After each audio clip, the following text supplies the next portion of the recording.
E o tema da mensagem de hoje é uma igreja segundo o coração de Deus. Se você prestou atenção na primeira frase que o André disse, vai ficar fácil responder essa pergunta sobre o que é igreja, né? A primeira resposta que a gente tem é: a igreja é a casa de Deus, né? E essa resposta ela pode estar certa dependendo do que você entende por casa de Deus. Se você entende que casa de Deus são essas paredes, ou são placas e denominações de igreja, a resposta está errada. Se você entende que somos nós, aí essa resposta está certa. Igreja, ela é o ajuntamento dos crentes. Ela é o quê? O coletivo daqueles que são verdadeiramente lavados e remidos pelo sangue do Cordeiro. E igreja tem uma coisa importante, que ela é plural. Igreja, obrigatoriamente, é o ajuntamento desses santos.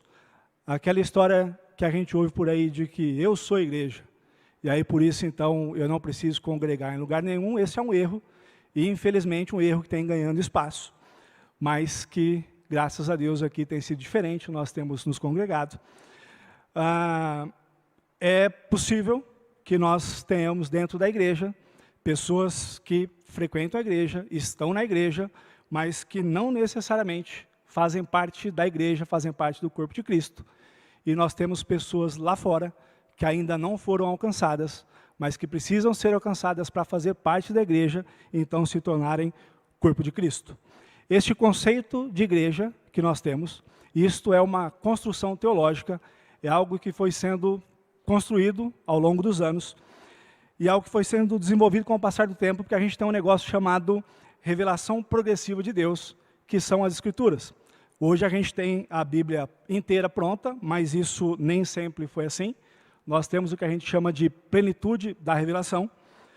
E hoje nós vamos juntos dar uma olhada no texto que deu, entre aspas, digamos assim, origem ao conceito de igreja que nós temos hoje. Então, dá uma olhada comigo aí em Atos. A gente vai dar uma olhada em Atos capítulo 15. Nós vamos ler aí apenas dos versículos 13 ao 18. Então, Atos 15, de 13 a 18. Enquanto você abre aí, deixa eu te dar o contexto do que está acontecendo. Quando a Igreja de Cristo começou, né, nós tínhamos ali primeiro os judeus que reconheceram em Cristo o Messias, se converteram. Depois ela foi crescendo e os gentios foram se convertendo. E quem eram os gentios? Todos aqueles que não são judeus. Portanto, nós aqui também somos gentios, certo? Então, alguns dos judeus, eles começaram a ensinar que para ser salvos, e aí essa palavra é importante, ou seja, a salvação, ela dependia, por exemplo, de você ser circuncidado e seguir a lei de Moisés. Isso gerou, entre os líderes da igreja e entre aqueles que se convertiam, algum conflito. Então, eles se reuniram lá em Jerusalém para discutir essa questão. E isso é o que a gente chama de o primeiro concílio da igreja. Então, eles se reuniram lá. Pedro, Paulo, Barnabé e outros irmãos começaram a falar o que Deus estava fazendo entre os gentios, que eles estavam se convertendo, que Deus fazia sinais, prodígios e maravilhas para confirmar a sua fé, e que o Espírito Santo, e que eles recebiam o Espírito Santo sem distinção, ou seja, se Deus não fazia distinção entre os gentios e os judeus, por que é que a igreja precisaria colocar então essa imposição? E aí foi então que Tiago, que é irmão de Jesus e o líder da igreja em Jerusalém, ele pediu então a palavra e falou o que nós vamos dizer aqui, tá? Então este era o contexto desta passagem aqui. Então, Atos 15, 13 a 18. Depois que eles terminaram, Tiago tomou a palavra e disse: irmãos, ouçam o que tenho a dizer.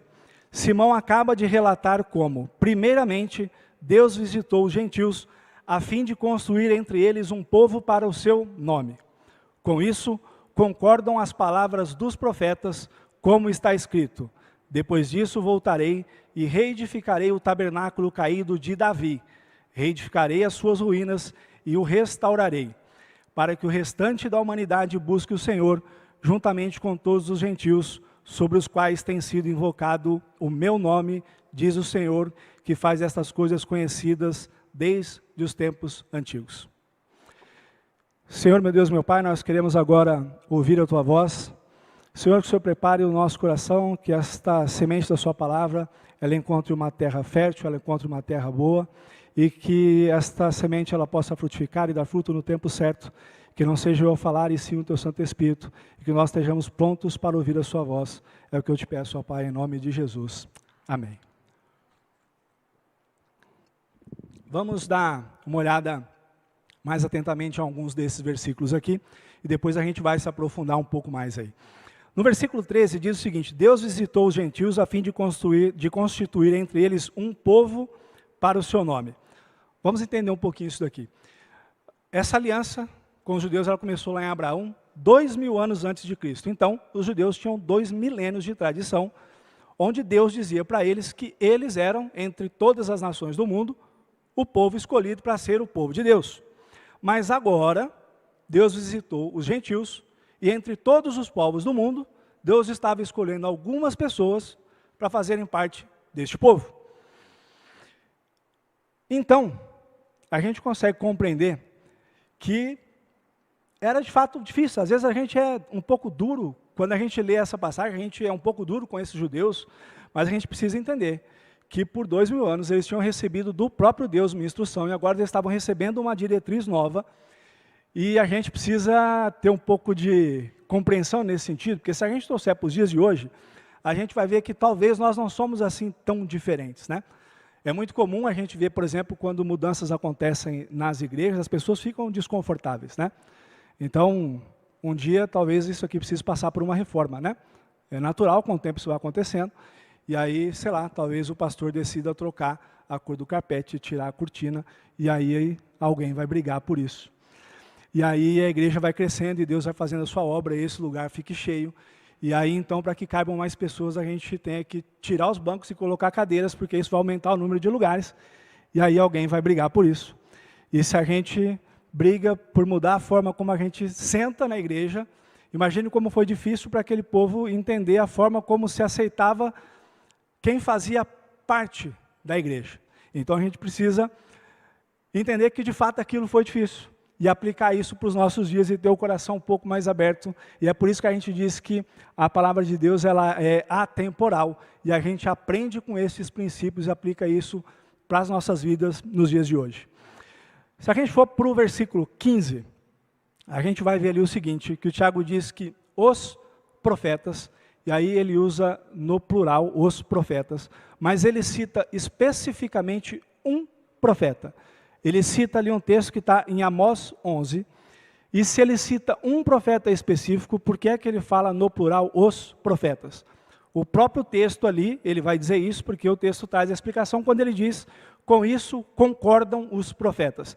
Ele está afirmando que as profecias e os livros dos profetas, ou seja, os livros que nós temos na Bíblia hoje, eles têm uma finalidade específica e, portanto, eles concordam em uma coisa. Todos eles apontam para Cristo, o Messias que haveria de vir. No Antigo Testamento, nós temos aí cerca de 100 a 150 menções sobre a universalidade do Evangelho, ou seja, sobre a entrada dos gentios no povo de Deus. Só de profecias, nós temos aí algo entre 50 e 70 profecias, porque algumas são diretas, outras são indiretas, falando sobre o mesmo tema, sobre a entrada dos gentios. Se nós temos pelo menos uma centena de citações e algumas dezenas de profecias, algumas ainda mais conhecidas e talvez mais claras sobre o assunto, a pergunta que nós temos que fazer é, por que Tiago, inspirado pelo Espírito Santo de Deus, escolheu justamente esta profecia para se referir à formação da igreja naquele momento?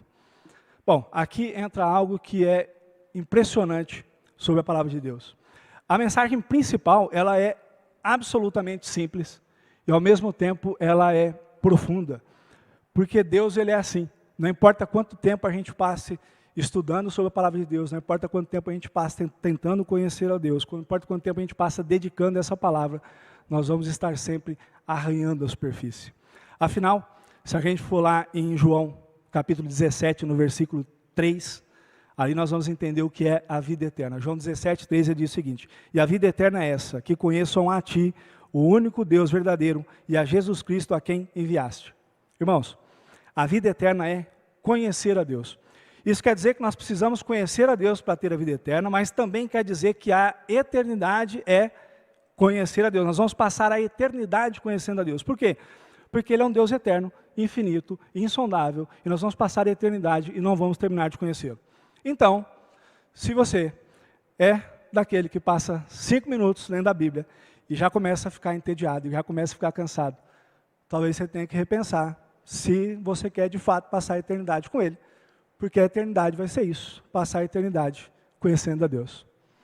Mas, para nossa sorte, Deus é misericordioso, Deus é amor. E Ele se diminui de uma tal maneira que a mensagem principal ela é simples, a gente consegue entender de uma maneira muito fácil.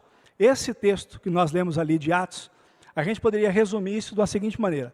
Agora, todos os povos, de qualquer lugar do mundo, podem fazer parte do povo de Deus pela fé em Cristo, o descendente de Davi.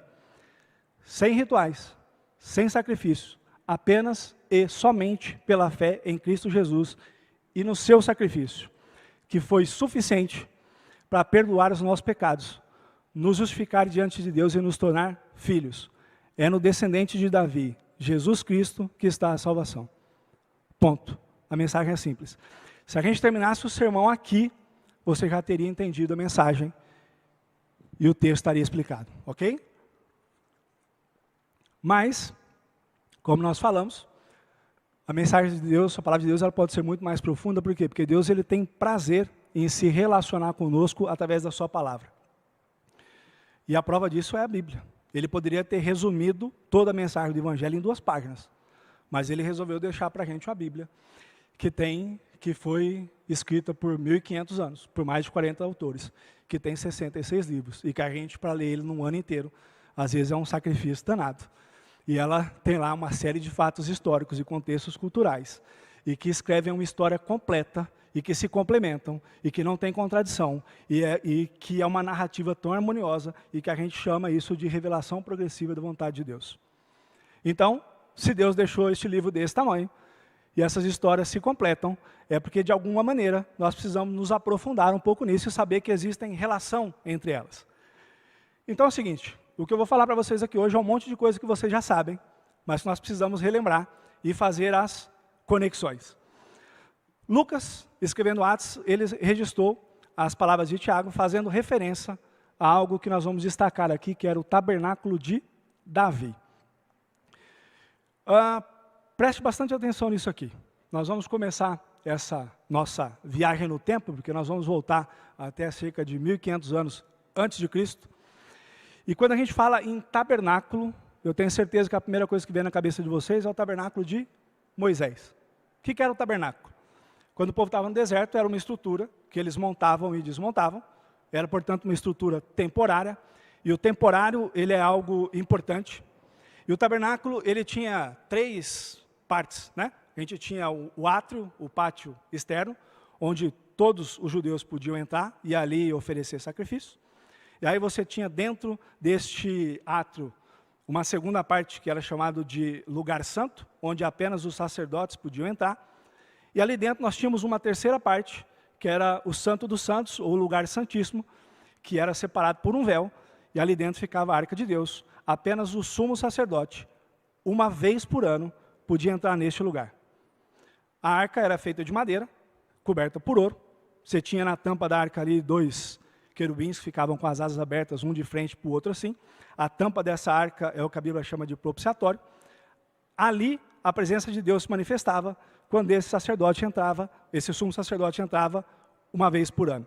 O que a gente precisa entender aqui? Que a arca, ela representa o quê? A presença de Deus. Certo? E quem podia entrar na presença de Deus? Somente uma pessoa, o sumo sacerdote, uma vez por ano, para fazer o sacrifício, em nome de todos os outros. Isso às vezes parece familiar para a gente dentro da igreja, né? Quantas vezes nós estamos assim, meio abatidos, ou a gente passou a semana um pouco distante, porque o relacionamento com Deus, ele exige uma prática que nós chamamos de devocional, né? Que é todos os dias estarmos naquele relacionamento com Ele. Porque senão a gente esfria de uma maneira que parece que a gente vem aqui apenas para ouvir aqueles que estão cantando e louvando, ou a gente vem aqui para ouvir aquele que está pregando, como se nós viéssemos aqui para estar diante, porque como é que acontecia ali? Aquele sumo sacerdote estava diante da presença de Deus. E quando ele saía para aquele átrio, as pessoas que estavam ali estavam diante da pessoa que esteve diante da presença de Deus. E às vezes é isso que nós fazemos na igreja, né? Nós vemos aqui para estar diante da pessoa que nós esperamos que esteja diante da pessoa de Deus, e que ela venha trazer uma mensagem, ou venha trazer um louvor, para que através dessa pessoa Deus fale com você. E na verdade, o Espírito Santo de Deus que habita em você, ele vai falar com você, seja nos louvores que estão sendo ministrados aqui, seja na palavra que está sendo ministrada aqui, porque esta palavra ela tem que trazer para cada um de nós um significado diferente. Quando termina esta pregação, qualquer pregação que seja, se nós conversarmos, cada um vai ter que ter tirado daquela mensagem uma coisa diferente. Um vai ter se motivado, outro vai ter se consolado, outro vai ter sido confrontado. Por quê? Porque é o Espírito Santo de Deus que fala. E se isso acontecer, você esteve diante de Deus, e não diante de alguém que se colocou diante de Deus para falar com você. Isso é o verdadeiro culto. Agora, a arca representava a presença de Deus, certo? Vamos avançar um pouco na história. A gente chega no período dos juízes. O povo foi se afastando de Deus. Israel foi para uma batalha contra os filisteus, perdeu a batalha, e aí alguém teve a feliz ideia. Nesse período, o sumo sacerdote era Eli, os filhos dele eram Hofni e Finéias. Seus filhos faziam coisas abomináveis a Deus, Eli já era muito velho, não repreendeu seus filhos, e alguém falou assim, ó, e se a gente buscar a arca do Senhor? Então eles foram lá, pegaram a arca, levaram a arca para o campo de batalha e falaram, bom, agora Deus está aqui presente, como se isso fosse forçar a mão de Deus e garantir então que Deus agisse e eles vencessem a batalha. Resultado, perderam de novo. E a arca foi então levada pelos filisteus. Aqui nós temos uma lição que é muito importante. Deus não é um amuleto e ele não pode ser manipulado. A arca ela representava a presença de Deus. E o povo de Israel pensou que se forçasse Deus estar ali, ele poderia ser manipulado e ser obrigado a agir. E nós vemos coisas semelhantes acontecendo no dia de hoje. Só que com uma roupagem diferente. Às vezes é uma Bíblia aberta no Salmo 91, como se aquilo por si só tivesse poder. Às vezes a gente usa termos como está amarrado, ou sangue de Jesus tem poder, como se isso por si só fosse algo mágico e que obrigasse Deus a agir. Eu não estou dizendo que o sangue de Jesus não tem poder. Eu não estou dizendo que o nome de Jesus não tem poder. O que eu estou dizendo é que não são palavras mágicas, não são coisas que sozinhas vão fazer com que Deus se obrigue a agir. Certo? É claro que a arca não ficou com os filisteus. Por uma questão de tempo, nós não vamos contar essa história. A arca voltou para aquele povo. Aconteceu uma série de eventos e o próprio Deus fez com que essa arca voltasse. E esse processo foi um processo que levou lá cerca de 7 meses. Então essa arca chegou em um lugar chamado Kiriat Jearim, onde ela ficou na casa de uma pessoa chamada Obed-Edom. E se você ler o texto, diz que a arca ficou ali por 20 anos. Termina o período dos juízes, a arca está ali por 20 anos, a gente entra no período dos reis, e nós temos o primeiro rei que é Saul, e Saul reina por 40 anos, e a arca continua ali. Junta aí, 40 com mais 20 deu 60, mais o período que a arca tinha ficado fora. Então, chegamos no período de Davi. Davi primeiro reinou em Hebrom. A Bíblia diz que ele reinou lá em Hebrom 7 anos e 6 meses. E a arca continuou ali. Em todo este tempo, o tabernáculo de Moisés continuava funcionando em um lugar. Que tinha o átrio. Que tinha o lugar santo. Que tinha o lugar santíssimo. Que estava lá com o véu. Com um espaço separado para a arca. Mas a arca não estava lá. Aquele povo continuava reunido naquilo que eles se chamavam de casa de Deus. E por cerca de 60 ou 70 anos, todos os anos, uma vez por ano, o sumo sacerdote entrava ali e fazia sacrifício. E todos os anos ele cumpria as festas do calendário, e fazia os rituais, e oferecia os sacrifícios. E a presença de Deus não estava ali. É como se eles dissessem assim para Deus, a gente já sabe fazer, não precisamos mais do Senhor, pode deixar. Nós já lemos todos os livros aqui. Lemos os livros da lei, sabemos quais são os sacrifícios, sabemos quais são as datas, sabemos quais são as festas. A gente pode fazer sozinho. Mais uma vez, isso não parece familiar para a gente, nos dias de hoje? Às vezes nós achamos que a gente tem a receita de bolo, de como servir a Deus tão pronta na nossa cabeça, a nossa religiosidade ela está assim tão enraizada, que a gente acha que a gente pode fazer todas as coisas, inclusive as coisas de Deus, sem contar com a presença dEle. A gente não ora mais, a gente não jejua mais, a gente não fala mais para Deus assim, Deus, enquanto o Senhor não me direcionar, eu não vou me mover. A gente acha que apenas por conhecer a palavra de Deus, e é claro que conhecer a palavra de Deus ela é fundamental, mas a gente acha que só por conhecer a palavra de Deus, eu não preciso mais do direcionamento dele, eu não preciso mais da presença dele. Mas o conhecimento, sem a intimidade com Deus, ele não passa de um culto a si mesmo. Sabe por quê? Porque ele é um culto à nossa própria intelectualidade. Ele é um culto onde se baseia nas decisões que nós tomamos, baseado naquilo que nós achamos, que entendemos sobre aquilo que seja a vontade de Deus. Mas a história, ela continua ali. E acontece um fato que muda tudo, que é o que Lucas cita naquele texto de Atos, que é o seguinte: Davi conquista Jerusalém. E qual foi a primeira atitude que Davi teve quando conquistou Jerusalém? Vamos dar uma olhada lá em 2 Samuel, no capítulo 6, versículo 2. 2 Samuel 6, 2 diz o seguinte: Davi se levantou e, com todo o povo que tinha consigo, partiu para Baalá de Judá, para de lá trazer a arca de Deus, diante da qual se invoca o nome do Senhor dos Exércitos, que se assenta acima dos querubins. Davi resolveu trazer a presença de Deus. Então, o que eles fizeram? Davi pegou uma carroça, que nunca havia sido usada, então a Bíblia não fala como era essa carroça, tá? Mas eu posso imaginar que talvez fosse a carroça mais bonita do reino, toda enfeitada. Colocou uma junta de bois, e o povo foi na frente cantando, e o povo foi na frente dançando, com instrumentos e com música, e colocaram a arca de Deus em cima, e vieram trazendo a presença de Deus. E então, um dos bois tropeçou, e a arca ia cair, e aí Uzá, um dos homens que acompanhavam aquela expedição, para a arca não cair, ele colocou a mão na arca, e aconteceu o quê? Ele morreu na hora. Deus feriu Uzá, e ele caiu morto na hora, e o texto diz que Deus o feriu por sua irreverência. Então todos que estavam ali ficaram com medo, pararam aquilo,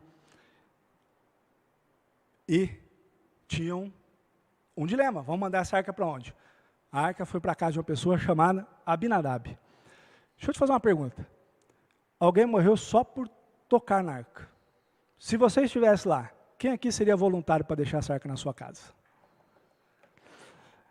Só que nós temos aqui duas lições importantes. Quando Uzá toca na arca e ele morre, nós primeiro aprendemos que a gente não tem a licença de Deus para servir a Deus do jeito que nós achamos melhor, do jeito que nós achamos que podemos servi-lo, por melhor que sejam as nossas intenções, mesmo que as nossas intenções sejam boas. As intenções de Uzá eram boas, ele não queria que a arca caísse. Ele é Deus, e nós devemos servi-lo da maneira que ele disse que deveria ser feito. Talvez você já tenha ouvido alguém falar assim, ó: eu estou na casa do meu pai, aqui tem liberdade. E aí a pessoa usa isso como desculpa para ser rebelde. Ela usa isso como desculpa para passar por cima da autoridade do pastor, ou para não fazer aquilo que a liderança de cada ministério está pedindo, e ela se esquece que o pai é Deus, e que mesmo estando na casa do pai, existem regras que precisam ser cumpridas. Eu não sei como era na casa de vocês, mas lá em casa, com meu pai e com a minha mãe era assim, ó: enquanto estiver na minha casa é do meu jeito. Ele é Deus, ele é seu pai, mas ele continua sendo Deus. E eu não posso servi-lo da forma que eu quiser. Eu tenho que fazer da forma como ele achou que dizia. Segunda coisa, Uzá agiu com boa intenção no coração. Quantas vezes a gente já ouviu isso, né? Deus olha o coração. É verdade, Deus sonda o coração. Mas não importa se o seu coração diz uma coisa e a palavra de Deus diz outra. Sabe aquele ditado? De boa intenção o inferno está cheio? Aqui nós temos um bom exemplo disso. A Bíblia diz com todas as letras o seguinte: o coração do homem é enganoso. Muita gente diz que acredita em Deus, muita gente diz que teme a Deus, mas escolhe viver uma vida onde ela deliberadamente segue as suas próprias vontades. Como, por exemplo, nós falamos ali, aquelas pessoas que dizem, eu sou igreja, e por vontade própria resolvem não congregar, ignorando aquilo que a palavra de Deus, revelada como desejo do coração de Deus, para a sua adoração, diz que deve ser feito. Agora, apenas crer em Deus e temer a Deus é sinal de que alguém é salvo? Vamos lá para Tiago 2. Tiago 2, versículo 19, ele responde muito bem isso. Tiago 2,19 vai dizer assim, ó, você crê que Deus é um só? Faz muito bem. Até os demônios creem e tremem. Meus irmãos, o diabo também crê em Deus. E ele treme de medo de Deus. Eu posso garantir para você que o diabo tem mais medo de Deus do que qualquer um de nós aqui, porque ele tem certeza absoluta de quem Deus é, de tudo aquilo que Deus pode fazer. Porque o julgamento dele já foi feito. O nosso ainda não. Então, por mais que a gente diga que tem fé, às vezes a gente dá uma pequena vacilada. E nós sabemos o que foi preparado para o diabo e os seus anjos. O próprio Jesus diz isso, Mateus relata para a gente lá, Mateus 25, 41, que para o diabo e seus anjos foi preparado o quê? O fogo eterno. Então, apenas crer e apenas temer não é sinal de salvação. Então, o que é sinal de salvação? É obedecer a Deus. Porque aqueles que o aceitam como seu Senhor serão salvos. Ele é Senhor das nossas vidas. E por isso nós o obedecemos. Só que nós não obedecemos por medo, nem por religiosidade. Nós obedecemos por amor. Porque Ele nos amou primeiro. Nós reconhecemos que nós estávamos perdidos sem Ele. E que nós devemos tudo a Ele. E por isso nós os amamos de uma maneira tão grande, que obedecer a Ele não é nenhum sacrifício. A gente obedece por amor. E aí, independente da nossa verdade, da nossa vontade, e por melhor que sejam as nossas intenções, por melhor que sejam as intenções do nosso coração, se aquilo for contrário à palavra de Deus, não faça. Porque é desobediência. E desobediência é pecado. Voltemos lá para a arca. A arca foi para a casa de Obed-edom, certo? 3 meses se passaram e chega a notícia para Davi de que a casa de Obed-edom estava prosperando e tudo ia muito bem. Então Davi decidiu fazer o quê? Vamos buscar a arca. Só que desta vez ele resolveu fazer como a palavra de Deus havia orientado. A arca deveria ser transportada nos ombros dos levitas. E assim foi feito. E a arca foi levada para a cidade de Davi. E aí fizeram de novo aquela comitiva. Os levitas foram à frente, carregando a arca. E o texto vai dizer lá que depois de 6 passos, Davi sacrificou um boi, um animal gordo, e fez um sacrifício. E aqui existem alguns entendimentos diferentes. Alguns entendem que a cada 6 passos, literalmente, se fazia um sacrifício. Outros entendem que isso é uma força de expressão, que ao longo do caminho foram fazendo sacrifício. Mas isso não importa. O que importa é que, é preciso entender que foi preciso um rastro de sangue para que a presença de Deus se manifestasse de novo no meio daquele povo. Isso aponta para Cristo. Todos os sacrifícios apontam para Cristo. O caminho de sangue que foi feito para que a presença de Deus se manifestasse de novo no meio daquele povo, aponta para aquele sacrifício que haveria de vir, o sacrifício perfeito. E isso vai ficar claro daqui para frente. Porque é o seguinte, a arca, que simboliza a presença de Deus, que até então, ou ela estava no tabernáculo de Moisés, ou ela estava na casa de alguém, ela agora muda de cenário. E vamos lá, para o versículo 17, ainda em 2 Samuel, no capítulo 6, no versículo 17, nós vamos ver para onde essa arca foi. Então, diz o seguinte, levaram a arca do Senhor e a puseram no seu lugar, no meio da tenda que Davi tinha preparado para ela. Então Davi trouxe holocaustos e ofertas pacíficas diante do Senhor. Veja bem, a Bíblia aqui não dá muitos detalhes sobre como era a tenda de Davi, mas a gente pode juntar algumas peças, lendo diversos salmos, e especialmente lendo algumas passagens de 1º e 2º Crônicas. Porém, existem muitos estudos sobre o tema, e alguns estudiosos eles praticamente concordam sobre os pontos principais de como essa tenda funcionava. E aí vamos fazer um comparativo entre a tenda de Moisés, ou a tenda de Davi e o tabernáculo de Moisés. O tabernáculo de Moisés ele era dividido em 3 partes, certo? E a arca ficava no Santo dos Santos, atrás de um véu, onde apenas o sumo sacerdote, uma vez por ano, tinha autorização de entrar. Na tenda de Davi, essa era uma tenda simples, era uma estrutura única, não tinha separação, a arca ficava no meio, e agora não apenas o sumo sacerdote, mas todos os sacerdotes e todos os levitas podiam entrar na presença de Deus. Era a revelação progressiva de Deus caminhando um pouquinho mais, mostrando que Deus queria que a sua presença se manifestasse de uma maneira mais abrangente. E Ele queria se relacionar com o seu povo de uma maneira mais abrangente. O texto não diz que todas as pessoas ainda poderiam se relacionar, mas já não era mais só o sumo sacerdote. Essa mensagem, a revelação ela vai sendo progressiva. Agora, já podiam todos os sacerdotes, todos os levitas. E tem mais outra coisa, no tabernáculo de Moisés, ele era silencioso. O único barulho que se ouvia ali era dos animais sendo sacrificados. Na tenda de Davi, tinha música e adoração contínua. Nós estamos falando de música e adoração 24 horas por dia, 7 dias por semana, 365 dias por ano. É a primeira vez na Bíblia que a presença de Deus é vinculada à celebração e adoração contínua. Novamente, o tabernáculo de Davi, ele apontava para uma realidade futura. Esse modelo de adoração contínua que Davi promove nessa tenda, ele tem uma semelhança muito grande com aquilo que João viu e relata para a gente lá em Apocalipse 4. Então, se a gente dá uma olhada em Apocalipse 4, no versículo 8, Apocalipse 4, versículo 8, João tem uma visão das coisas que aconteceriam no fim dos tempos. E ali diz o seguinte: e os 4 seres viventes, tendo cada um deles, respectivamente, 6 asas, estavam cheios de olhos ao redor e por dentro. E aí vem a parte que nos interessa. Não tinham descanso, nem de dia, nem de noite, proclamando: Santo, Santo, Santo é o Senhor Deus, o Todo-Poderoso, aquele que era, que é e que há de vir. Dia e noite, dizendo: Santo, Santo, Santo é o Senhor Deus, Todo-Poderoso, aquele que era, que é e que há de vir. É como se Davi tivesse tido um vislumbre do que Deus iria fazer e estivesse apontando para a vitória de Cristo lá na frente, depois que todas as coisas tivessem sido consumadas. A tenda, ela funcionou sob o reinado de Davi, desde que ele conquistou Jerusalém até o dia que ele morreu. E como todas as coisas apontam para Cristo, sabe quanto tempo isso foi? A gente volta lá para 2 Samuel, no capítulo 5, versículo 5, vai dizer por quanto tempo foi isso.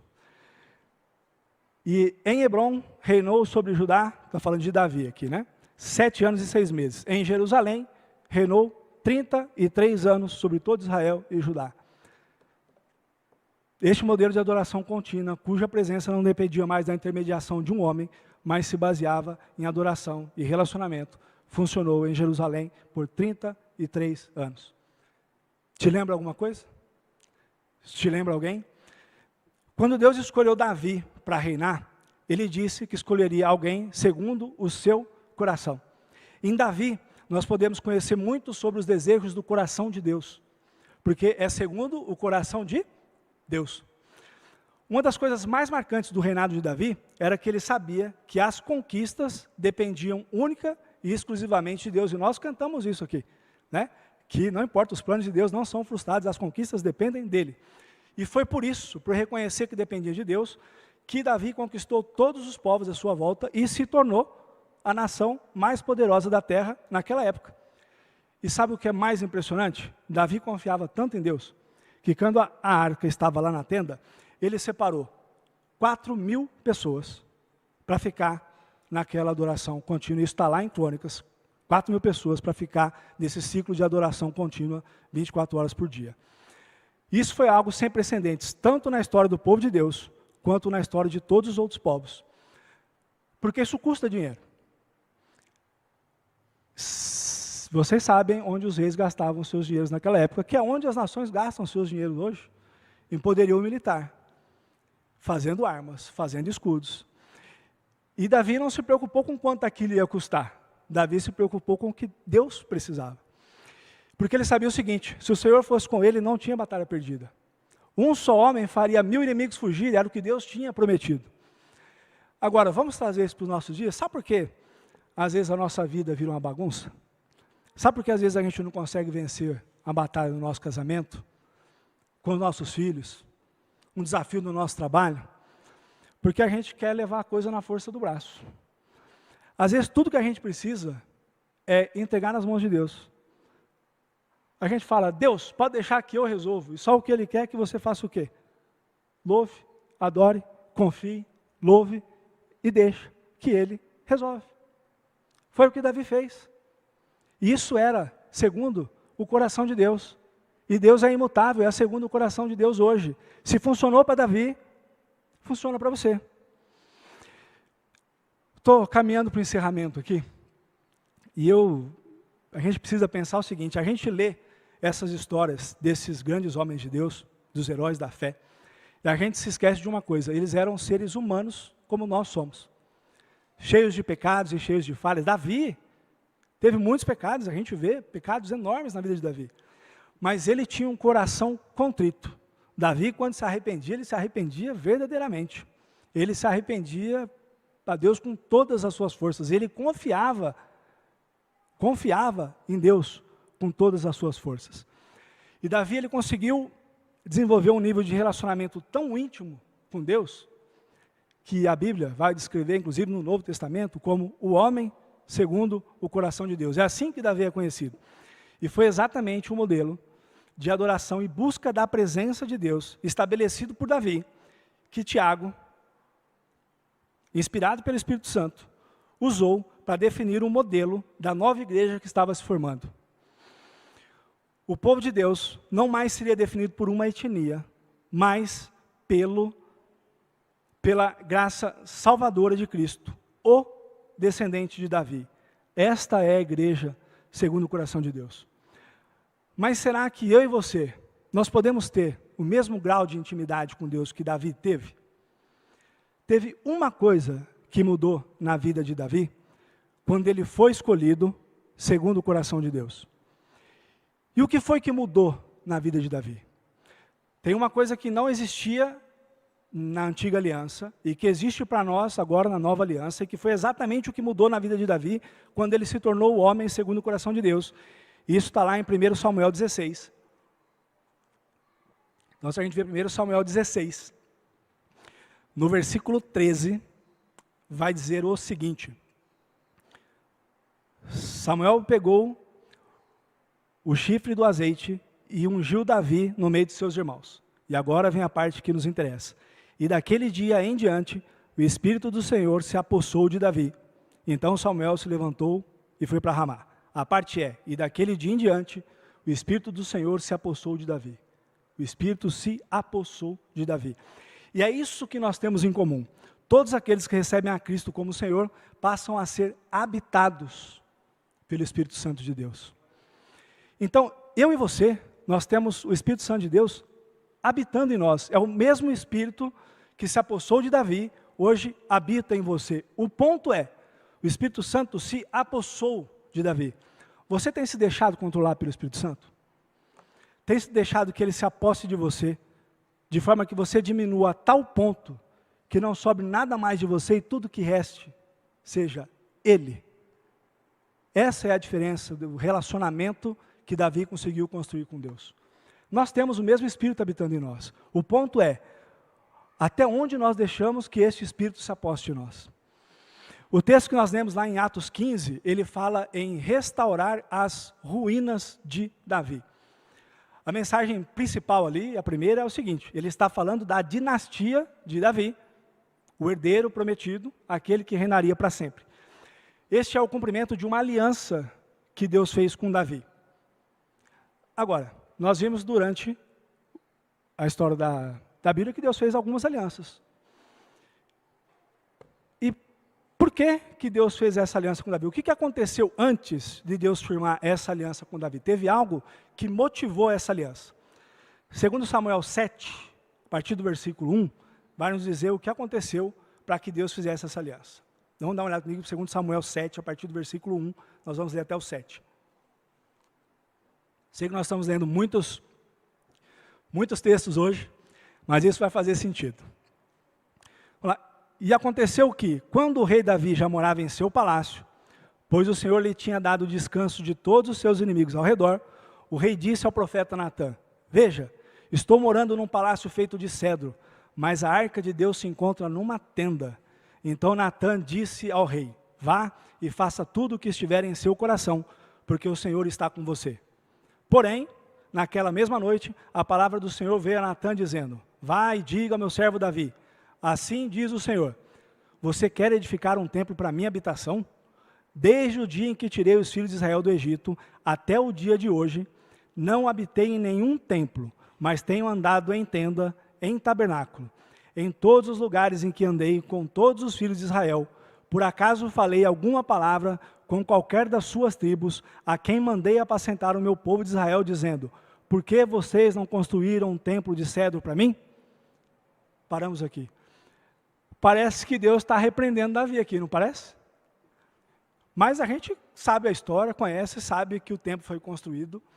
Mas aqui Deus deixa claro o seguinte, peraí, eu nunca pedi isso, para ninguém. Davi chegou a um ponto de relacionamento em que ele conhecia o desejo mais profundo do coração de Deus. E nós podemos ter isso. Nós podemos, por quê? Porque o Espírito Santo do próprio Deus habita em nós. Nós podemos, assim como Davi, conhecer os desejos profundos do coração de Deus. E quando Davi descobre isso, e ele se propõe a fazer isso, ele descobre o desejo profundo do coração de Deus, ele faz algo que Deus queria, mas que Deus não havia pedido. Vamos lá para o versículo 11, só a parte final do versículo, e aí a gente vai até o 16, do 11, a parte final, a gente vai dizer, ele está no 11 já? Tá, vai dizer ali o seguinte, parte final, olha o que Deus promete para Davi, o Senhor também lhe faz saber que ele, o Senhor, fará uma casa para você. Quando os seus dias se completarem, e você descansar com seus pais, estamos no 12 agora, né? Então farei surgir depois de você o seu descendente, que procederá de você, e estabelecerei o seu reino. Este edificará um templo ao meu nome, e eu estabelecerei para sempre o trono do seu reinado. Eu lhe serei por pai, e ele me será por filho. Se vier a transgredir, eu o castigarei com varas de homens e com açoites de filhos dos homens. Mas a minha misericórdia não se afastará dele, como a retirei de Saul, a quem tirei de diante de você. Quanto a você, a sua casa e o seu reino serão firmados para sempre diante de mim. O seu trono será estabelecido para sempre. Davi quis construir uma casa para Deus, e Deus prometeu que construiria uma casa para Davi. Obviamente o texto está falando aqui de Salomão, afinal foi Salomão que construiu o templo, mas, como tudo aponta para Cristo, nós temos aqui referências claras de Cristo. Versículo 14, eu serei para ele pai e ele será para mim filho. Nós temos aqui a expressão da Trindade, o Deus único, que subsiste em 3 pessoas, e que na pessoa do Filho encarnou para cumprir o plano de salvação. Versículo 16, o trono será estabelecido para sempre. O trono de Salomão não existe mais, nós estamos falando de Cristo. Quando o texto diz, estabelecerei o seu descendente, e não os seus descendentes, quer dizer que ele está se referindo a um descendente específico que reinaria para sempre. Nós sabemos que Jesus Cristo, o Filho de Deus, ele é o descendente de Davi, que reinaria para sempre. Agora, tudo nessa história que nós vimos, do tabernáculo de Davi, da tenda, da arca, tudo isso apontava para Cristo. E foi por isso que Tiago usou para se referir à igreja, no momento em que ela estava sendo formada. E agora, presta atenção nisso daqui, porque este é o ponto-chave de tudo que nós vimos aqui. Esta é aquilo que amarra toda essa história. Quando nós chegamos no Novo Testamento, João vai dizer o seguinte, e o verbo se fez carne, e habitou entre nós. Algumas versões que trazem um texto mais fiel, ele vai dizer o seguinte, e o verbo se fez carne, e tabernaculou entre nós. Outras vão dizer, e montou uma tenda entre nós. Quando Jesus, o próprio Deus encarnado, andou nesta terra, a arca não estava mais no tabernáculo de Moisés, que era provisório, não estava mais na tenda de Davi, que era provisório. A arca agora estava no templo, uma estrutura que eles achavam que seria permanente. A arca estava lá no templo, escondida dentro do véu. Mas eles não perceberam que enquanto a arca continuava lá, escondida no véu, precisando da intermediação de um homem que uma vez por ano entrava lá, o próprio Deus caminhava entre eles. A presença de Deus agora não se manifestava mais na tampa do propiciatório daquela arca. Não precisava mais do sacrifício de animais. Tudo isso era sombra do que haveria de vir. E ele veio e habitou, montou sua tenda, tabernaculou entre eles. E a palavra de Deus vai dizer assim: e ele veio para os que eram seus, e os seus não o receberam. Mas a todos quanto o receberam, deu-lhes o poder de serem feitos filhos de Deus. Este é o descendente de Davi, o tabernáculo restaurado sobre o qual a igreja está fundamentada. O próprio Jesus disse: destruam esse templo e em 3 dias eu o reedificarei. Ele estava se referindo a si mesmo e de fato isso aconteceu. Cristo foi morto, mas ao 3º dia ele ressuscitou. E quando ele expirou naquela cruz e ele entregou nas mãos do Pai o seu Espírito, naquele exato momento, o véu que separava aquela arca e portanto dividia a presença de Deus, aconteceu o quê? Ele se rasgou de cima a baixo. Agora, todos nós temos acesso direto à presença de Deus. Nós não precisamos mais de intermediário. Tem só um intermediador entre Deus e o homem: Jesus Cristo, o descendente de Davi. O templo em Jerusalém não existe mais. Os sacrifícios, eles acabaram. A presença de Deus agora é manifesta naqueles que têm o Espírito Santo de Deus habitando dentro de si. É em você que a presença de Deus se manifesta. Sabe qual é o sinal claro de que nós somos uma igreja segundo o coração de Deus? E aqui a gente encerra respondendo esta pergunta: o que é uma igreja segundo o coração de Deus? O sinal claro é quando nós desejamos a mesma coisa que desejou aquele que é chamado o homem segundo o coração de Deus. E qual era o desejo de Davi? Salmo 132, vamos dar uma olhada, Salmo 132, no versículos 4 e 5. Este é um cântico que fala sobre uma promessa feita por Davi. E olha o que diz, a partir do versículo 4. Não darei sono aos meus olhos, nem repouso às minhas pálpebras, enquanto eu não encontrar um lugar para o Senhor, uma morada para o poderoso de Jacó.